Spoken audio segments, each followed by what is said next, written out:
What is going on today, guys? It's Stab, and I'm bringing you week 2 of the NPL. NPL action is back for another week, and we are taking on my buddy Andrew and the Miami Heatran. His team consists of Kieran Black, Skarmory, Rotom Heat, Roserade, Empoleon, Sneasel, Slurpuff, Mismagius, Gladeal, Virizion, and Mega Metacham. Now, he's got some very serious threats, being the Mega Metacham and the Kyurem. He's also got other threats too, but those are the two main ones that we got to worry about this week. I unfortunately was not able to record a separate team builder, so the team builder will be tacked on to this video. That will also include the battle, but if you guys just want to see the battle, you are welcome to click the annotation that should be coming up around somewhere on the screen later. But yeah, without further ado, we're going to go ahead and get into the team building section of this. What's going on, guys? Welcome to the team builder. If at any point you choose not to watch this and want to go to the battle instead, click on the annotation that should be around here somewhere, and you can go see the actual in-game action. But we're taking out Andrew, and as I stated just a little bit ago, he is bringing some pretty powerful threats, but I feel like this week we've built a pretty good team that can handle him pretty well, and we should have a pretty nice time against him. To your right, your very far right, will be the projected team that we expect him to bring, and that, I believe, I'm not looking at the team, so I'm not sure exactly what I predicted him to bring, but I believe it was Mega Metacham, Kieran Black, Slurpuff, Skarmory, Virizion, and some other ones. They'll be on there. Anyway, making the debut on week 2 is Shadow Poe, the Panda, Mr. Pangoro, getting ready to go for a Panda Smash on Andrew. Pangoro actually matches up decently well against his team. He does have some coverage moves and some mods that can hit it pretty hard because the Panda's defenses, despite being a fat ass, are actually very bad. So hopefully we can get our Solid Berry to work. Solid Berry double speed, and with our investment we should be able to outspeed most of his team. So investment-wise, we're carrying max attack, we're carrying 236, which after the speed boost will allow us to outspeed a Jolly Virizion, and we are Jolly to boost our speed, like I mentioned. We invested 20 in defense, just in case we wanted to take a bullet punch a little bit better from Metacham. Like I said, the Panda's defenses are average, they're not bad, but they aren't very good either, so I'm not sure how much of a difference that'll actually make. Moves-wise, we have Drain Punch, we have Knockoff, we have Gunk Shot, and we have Swords Dance. Now, Drain Punch and Knockoff hit pretty much everything on his team for at least neutral damage. Stab Knockoff, coming off a 124 attack, is a very powerful move. So, that'll be something we'll go for quite often. We do have Drain Punch as our attacking move, as well as getting back some HP, especially if we're able to activate our Solid Berry and get back up to as much health as we can. We have Gunk Shot to hit the Slurpuff and to hit the Virizion as well. And then Swords Dance lastly. And the reason for that is, originally I had Ice Punch to hit the Gladeal a little better, even though Knockoff does a very good amount, as well as the Roserade should he choose to bring that. Ice Punch did help originally, also because I was Iron Fist and not Mold Breaker, so we had a secondary attack to take advantage of that ability. But I decided last minute to not only change this to Mold Breaker to Oko Skarmory with a Drain Punch, but also put Swords Dance on this instead, just in case we aren't able to activate our berry. We will not have dead weight via the Pangoro right here. Next, we are moving on to another very good set. This set took me a while to build, but we have Calm Mind Gardevoir, which at the first glance doesn't look that amazing, doesn't look that heat, doesn't look that innovative at all. But really, this is defensive Gardevoir with max HP, and the reason for that is we can actually take a bullet punch from an Adamant Metacham. I believe it only does like 78% maximum. Followed up by Wish Protect to self-sustain us against said Metacham. But we also have enough investment where if he doesn't get a max roll with his Iron Head on his Kyurem, depending on the Kyurem set, of course, we can also potentially with one of those. I think it does like 80% maximum, or maybe 87. But we do have a good chance to live one of those. And lastly, the speed, running a Timid Nature to outspeed a Jolly or Timid Roserade after Mega Evolving. So, moving on. We have our Rhydon, Aim for the Horn. We're going to aim for victory today, so we're bringing Aim for the Horn.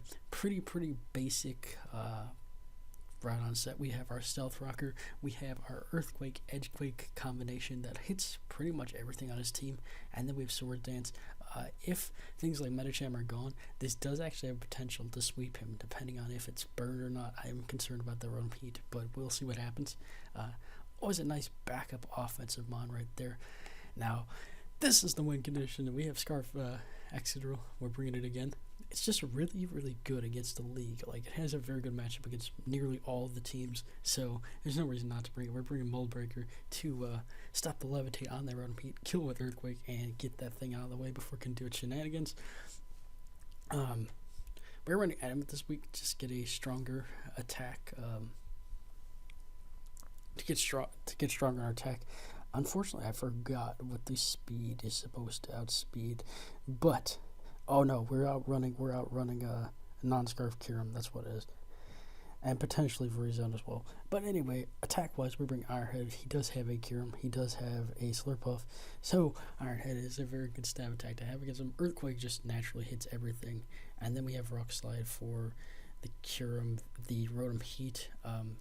If it switches in and it doesn't have... If it switches in and we're locked in, we just need something to be locked into to be able to hit it well. We do have 136 invested in defense to take some hits a little bit better, and then lastly we do have rapid spin in case he tries to set up hazards and weaken our Thundurus and our Arcanine.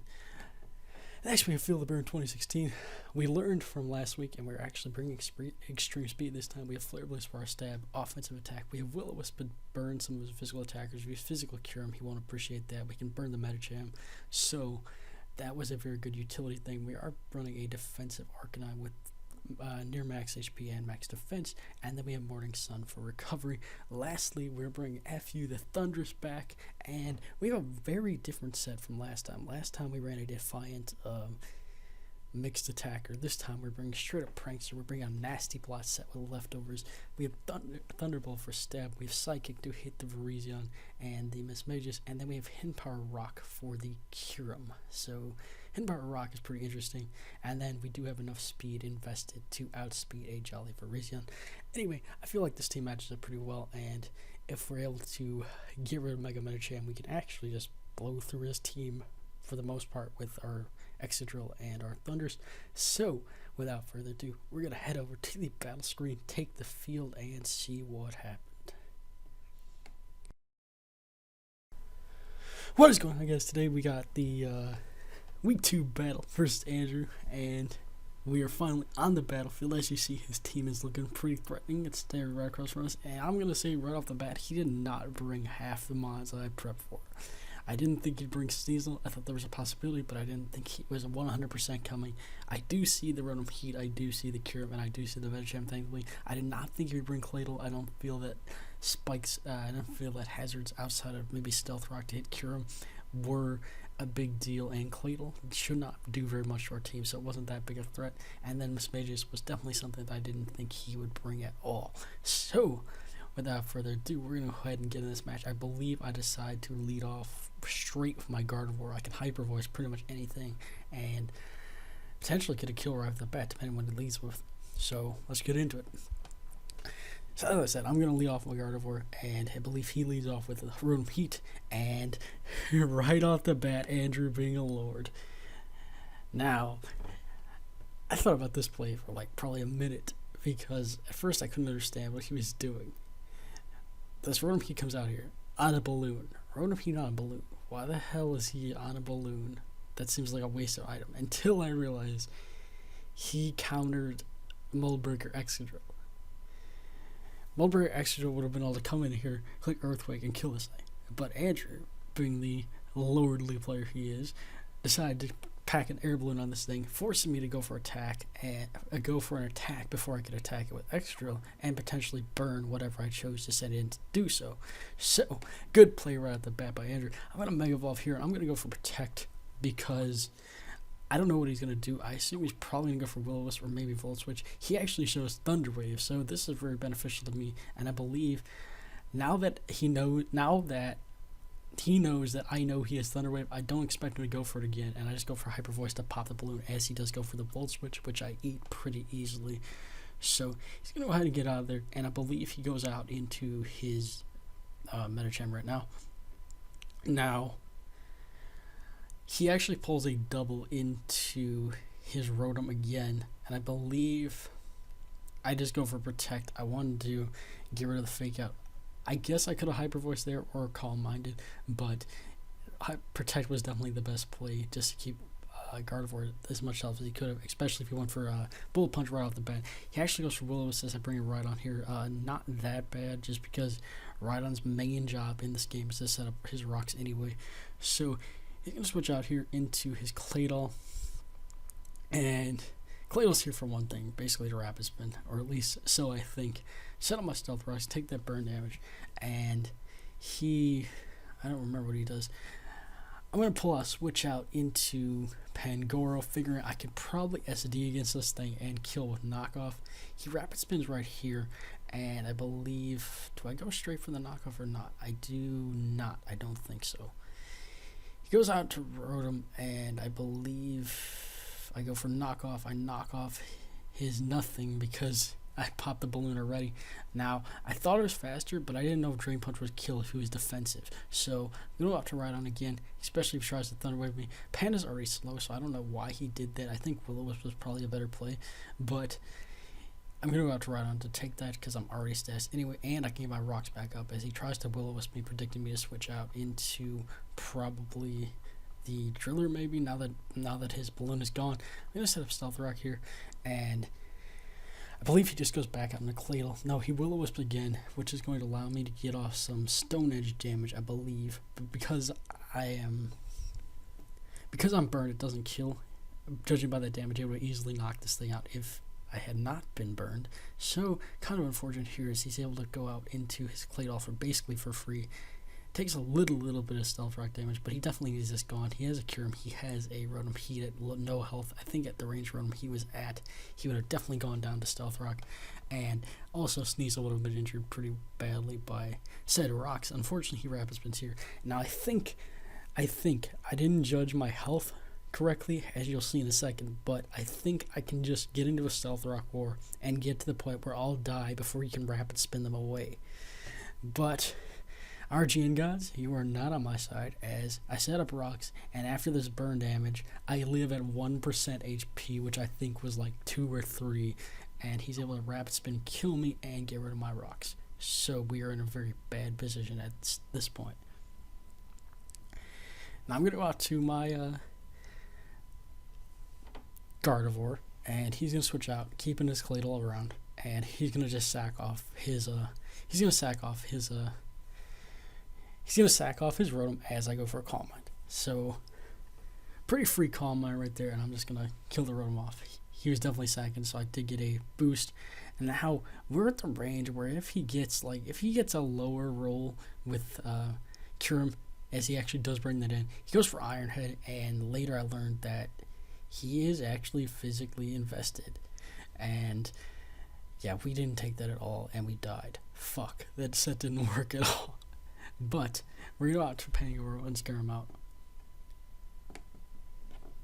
As I was saying, we scare him out with Pangoro here, and he is actually going to go out into his Claydol, I believe.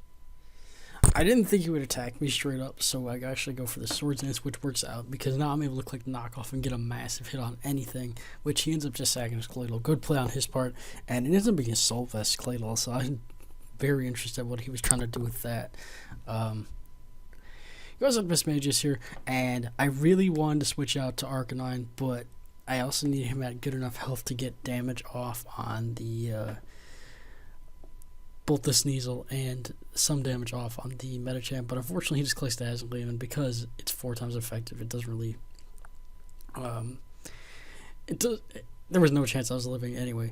But here he burns me as a nasty plot. I think he expected me to maybe be a mixed set, but I'm actually just fully specially offensive this week. And Miss Mages actually eats this +2 Thunderbolt, so that was interesting. He's able to get off some damage with Shadow Ball, and he actually gets a Spadef drop, which I don't think ends up mattering, as I'm able to click it. I think I just click Thunderbolt here. No, I click HP Rock here in case he wanted to bring in his Kyurem on his Thunderbolt, but he just lets Miss Mages go down. So we're not in a very good position right now. He's going to bring in his Medicham. I can't really afford to switch out into anything, and he actually just Mega Evolves and clicks Fake Out to kill this, I believe. as I'm going to bring my Arcanine. Do I bring Arcanine first, or do I bring in... Okay, yes, I bring Arcanine first. I get the Intimidate off. I don't expect him to stay in after the Intimidate, so I just click Flare Blitz. Flare Blitz will do a lot to anything that he wants to do. He actually just sacks Sneasel, so it's going to be another tough ride, guys, because it's going to be Arcanine and Excadrill against Medicham and the Kyurem. So, get a little bit of left recovery, and he actually just goes to his Medicham. Now, I know that high jump kick will probably kill me, so I just get up as much damage as I can. I do a decent amount of damage with extreme speed. Doing about a third, he high jumps, kicks me. He doesn't miss, and he just kicks Bernie Sanders here in the dome, and we lose that. But we're going out to Excadrill, and we still have a chance at this point, because I can lock myself to Scarf Ironhead and potentially win. I need a pretty good roll on this Medicham, and hopefully, and thankfully, I do end up getting it. So, it's going to come down to what kind of Kyurem this is. If this is Scarf Kyurem, we're in trouble. We can 2 KO it, but as you'll see there, he outspeeds us with 1 Earth Power. We do live, but look at the damage on this. Look at the damage on this. Look at the damage on this Kyurem.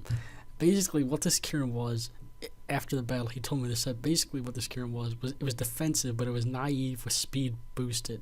So, he could outspeed us, and he can live hits from Ironhead. Very good play on Andrew's part, and as you'll see there, that is not a... Well, it is a 2 KO, but that Ironhead basically did like nothing, and he's going to outspeed us, kill us off with another Earth Power, and win the game. So that is 2 weeks in a row that we go down to a 1-0 bad situation. So, good game to Andrew. He played very well. I feel like both teams played very well. If you guys enjoyed this battle, please leave a like, please leave a comment, and share it if you want to, as well as subscribe. You can actually click that subscribe button you see in the middle of the screen right now. And yeah, I'm Stab, and I will be back next week with another game against Ashley and the Detroit Pincers.